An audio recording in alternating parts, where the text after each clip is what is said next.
A KKK hitman choked Bumpy Johnson's driver. What Bumpy Johnson did next made 90 witnesses silent. The driver's hands clawed the air, boots scraping pavement, while a white rope tightened around his throat. Bumpy Johnson didn't shout. He didn't move. Harlem felt the pause before the answer. The streets of Harlem were bright with mid-morning sun, but the warmth didn't reach the asphalt where the chokehold began. Bumpy's driver, usually calm behind the wheel, jerked violently, boots scraping the curb as fingers fought the tightening grip of the rope. No one shouted. The city had learned long ago that a fight wasn't always loud. Sometimes it was just the absence of sound. People paused mid-step, store doors half open, eyes narrowing, sensing the insult not just to the man under attack, but to the man who owned him. The assailant leaned closer, thinking strength came from aggression. He didn't see the calm in the eyes of the building across the street, the slow rise of heads from benches, the subtle shuffle of neighbors clustering on stoops. All of Harlem was holding its breath. Bumpy Johnson was nowhere in sight, but the air already knew him. It curved around the choking driver like a warning whispered in shadow. One wrong move, and the rope would be the smallest danger anyone in that block would face. The driver's hands clawed at the rope. His teeth gritted. A bead of sweat traced down his temple. And still, Bumpy's presence, though invisible, filled every corner. Silence stretched long enough for a man to reconsider the audacity of his own actions. Then came the shift, a pause in the attacker's confidence, a faint tremor in the fingers around the rope. The city noticed it first, like a drumbeat signaling the arrival of something inevitable. The insult had been delivered. The question now was who would answer it, and how. Word moved faster than footsteps. By the time Bumpy arrived, the street had already shifted, subtle, almost imperceptible, but heavy with expectation. Shopkeepers straightened behind counters, kids froze mid-run, and old men leaned on canes like generals watching a battlefield.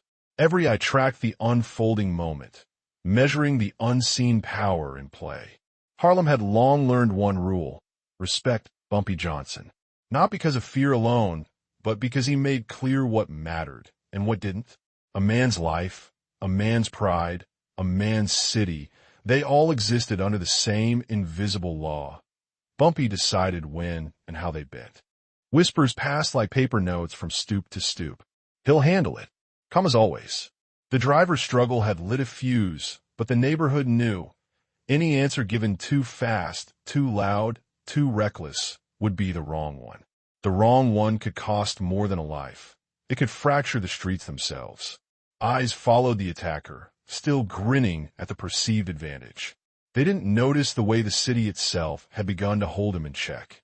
Doors half shut, shutters clicked over windows, and even the distant honk of a taxi seemed to pause. Every element of Harlem's rhythm bent around the tension, as if the city itself waited for Bumpy to speak without saying a word. It was a quiet message, one that carried more weight than a gunshot. Everyone on the block understood it. The man who controlled Harlem didn't rush, didn't need noise, and never overplayed his hand. Strength lived in restraint, and the streets watched as the law of calm dominance prepared to answer the insult. Even the attacker began to sense it, a subtle shift in the air that pressed against his chest, heavier than any rope could. He had misread the city, misread the man who owned its loyalty. And now, for the first time, he wondered if he had misread the entire neighborhood. They believed chaos was power, that terror could be measured in tight ropes, raised voices, and the occasional broken bone. The KKK hitmen had come with arrogance and precision, thinking the world obeyed the loudest threat. They hadn't considered Harlem, and they certainly hadn't considered Bumpy Johnson.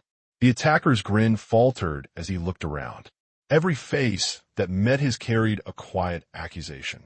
Shopkeepers pressed closer to doors. Stooped men leaned forward, not in defiance, but in expectation. No one had moved yet because no one needed to.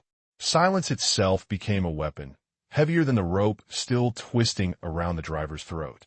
Bumpy's enemies misjudged what strength looked like. They assumed that absence meant weakness, stillness meant hesitation. They didn't see the subtle movements of the street, A cigarette dropped and crushed underfoot, a cat slipping behind a fence, fingers twitching along belt lines, not in panic, but in readiness. Harlem had its own rules, and every person there understood the penalty for stepping out of line. Inside the crowd, tension built like the slow tick of a metronome. The men who wanted fear couldn't manufacture it fast enough. They had misread the law of restraint. The kind of power Bumpy wielded didn't announce itself. It settled. It waited, and always landed. The driver gasped as the rope slipped slightly, small, almost insignificant, but enough to break the attacker's confidence.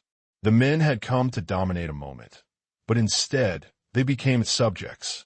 Every sneer, every assumed advantage, had already begun to crumble under the weight of something they couldn't see yet, but would soon understand. Harlem, under Bumpy Johnson, answered insults on its own terms. And still, Bumpy hadn't arrived. Not yet. He appeared at the end of the street, as if the world had arranged itself around him. Not running, not storming, not shouting, just walking. Harlem seemed to exhale the instant he stepped into view, the city itself bending slightly to the rhythm of his presence. The chokehold had ended, but the tension lingered.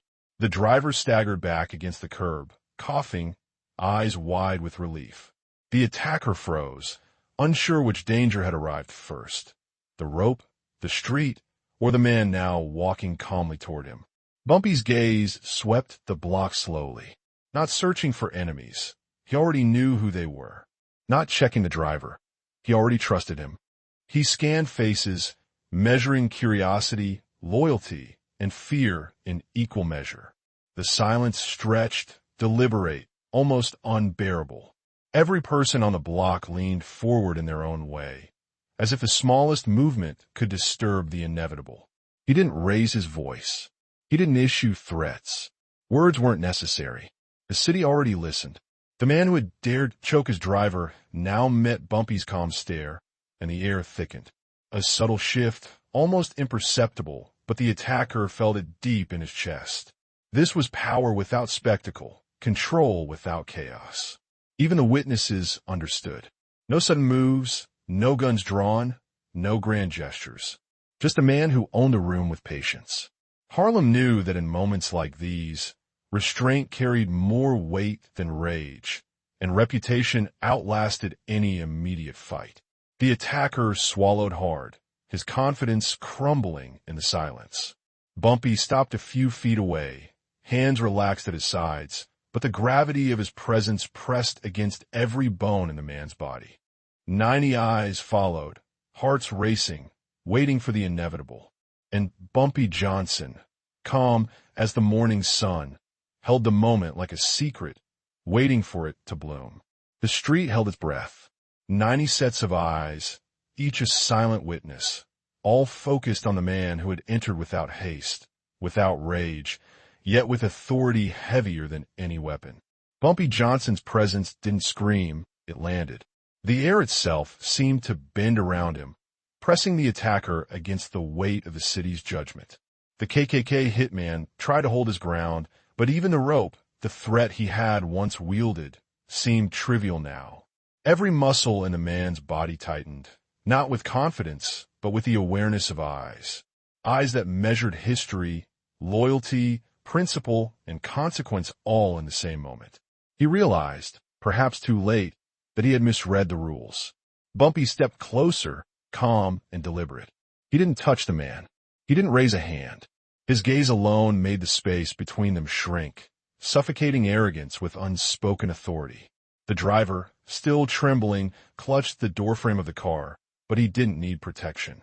Protection had already arrived, quiet, precise, unyielding. Then came a decision, quiet but absolute. Bumpy didn't shout.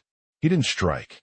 He simply allowed the weight of his presence, the reputation of restraint, to settle over the block. The attacker's shoulders slumped. Confidence crumbled. The crowd exhaled as one. 90 witnesses, all who had expected a spectacle, instead saw something more formidable, controlled power. Respect had been enforced, not demanded. Violence had been avoided, but authority had been cemented. The message was clear. Harlem's streets answered only to one measure of strength: the man who could command silence while holding his hand at rest. The attacker backed away slowly, each step heavier than the last. Bumpy didn't move. He didn't celebrate. He simply stood, letting the neighborhood witness the truth of power. It isn't in the strike. It's in the restraint. And in that restraint, he had left a legacy that no rope, no weapon, and no act of aggression could erase. The street slowly returned to its rhythm. Doors opened fully, shutters lifted, and the distant clatter of footsteps resumed. But something had shifted. Harlem carried itself differently now. Not louder, not prouder, but wiser. Bumpy Johnson walked past the car, hands tucked in his pockets, eyes scanning the neighborhood, as if noting the smallest detail for future reference. No words were exchanged, no threats left hanging. Yet the lesson had already taken root. Respect didn't need a gunshot. Authority didn't need a brawl. Loyalty wasn't bought with fear. It was earned through measured presence and calm mastery.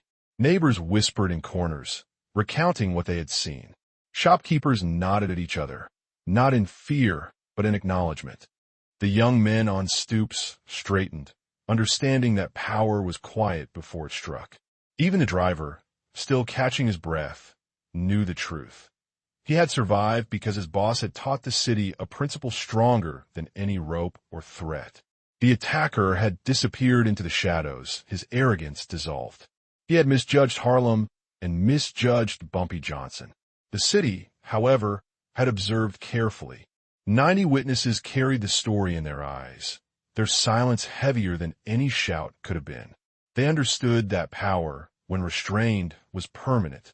Violence, when chosen too soon, was fleeting. As Bumpy walked away, the sun fell differently across the streets. Harlem's rhythm returned, but its boundaries had been quietly redrawn. Enemies would think twice before striking again. Friends would stand closer, trusting in the calm enforcement of order.